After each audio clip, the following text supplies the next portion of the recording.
In the fast-moving world of news, it's easy to miss the meaning between the lines.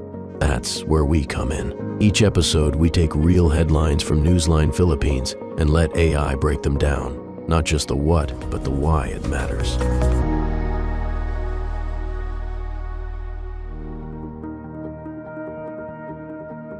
Okay, let's unpack this. You've probably felt it at the pump, right?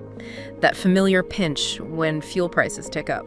Oh, definitely. It hits everyone. Yeah, it impacts everything from, your daily commute to how much groceries cost. Absolutely. So today we're doing a deep dive into some really interesting predictions for next week's fuel prices. We're drawing insights mainly from Jetti Petroleum president Leo Bellis. He's a respected voice in the Asian energy scene. Right. This was reported by Newsline Philippines. Good source. Exactly. And our mission really is to figure out why diesel prices are expected to rise while gasoline might actually maybe see a rollback. Yeah. What forces are behind these different moves? Exactly. Tell us about the complex global energy markets. Well, what's fascinating right off the bat is the picture Bellis paints. It's definitely not a simple up or down across the board. No. He's forecasting diesel could go up maybe 0.4 to 0.60 per liter. Okay, a noticeable jump. But gasoline might actually drop, maybe 0.0 to 0.10 per liter. Wow, okay. So pulling in opposite directions. Precisely.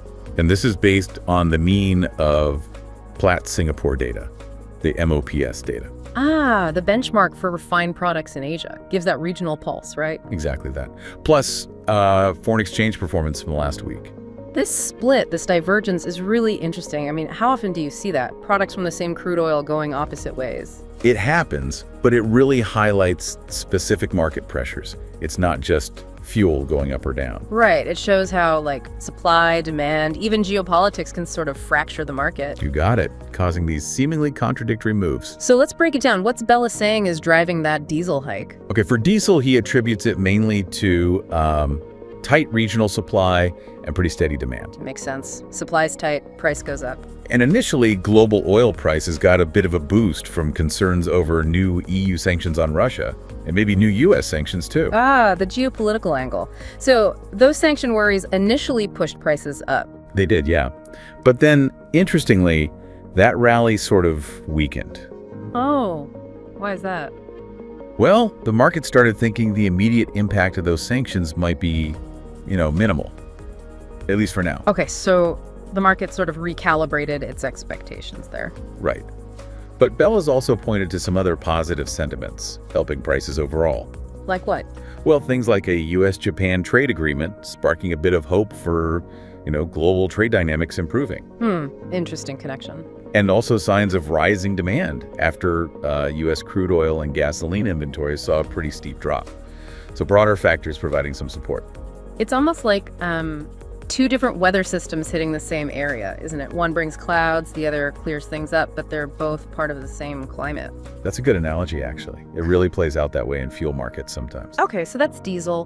What about gasoline then? If diesel's feeling the upward pressure, why might gasoline go down? Yeah, this raises that important question about market specifics, doesn't it? It does. Bellis explained the potential gasoline rollback reflects softening demand and higher inventories, especially in key trading hubs.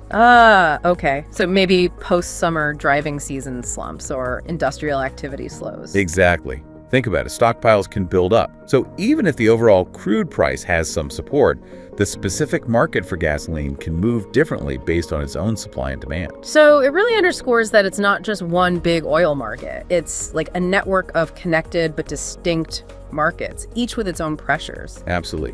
Which brings us back to Bellis's warning, particularly about Russia. Right. He had a significant point there, didn't he? He did.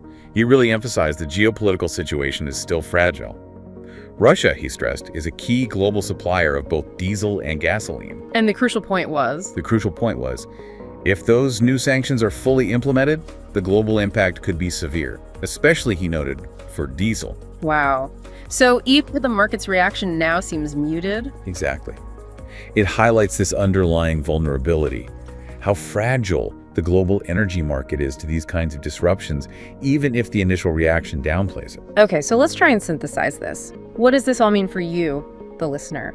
Well, the immediate thing is that potential diesel hike next week. driven by that tight supply, steady demand, and influenced by these complex global factors, including those evolving Russian sanctions. Right. But at the same time, you might see a little relief potentially on gasoline, reflecting that softer demand and higher inventory picture. Yeah, and connecting it to the bigger picture, it's just a really clear illustration of how geopolitics like sanctions and that delicate supply-demand balance create these price swings we see. And Bellis is warning, particularly about the potential severe impact if sanctions on Russia really bite, especially for diesel. Well, it reminds us that what seems like a minimal impact today could change dramatically. That's a really crucial distinction. It just reinforces how sensitive and interconnected these markets are, doesn't it? It really does. So, thinking about all of this constant interplay of global supply-demand geopolitics, it raises a question for you listening. How might you approach understanding, maybe even adapting to these ongoing shifts? It's clearly not just about the price you see next Tuesday. It's about the broader currents, right? The global implications behind these seemingly local price tweaks. Definitely something to mull over.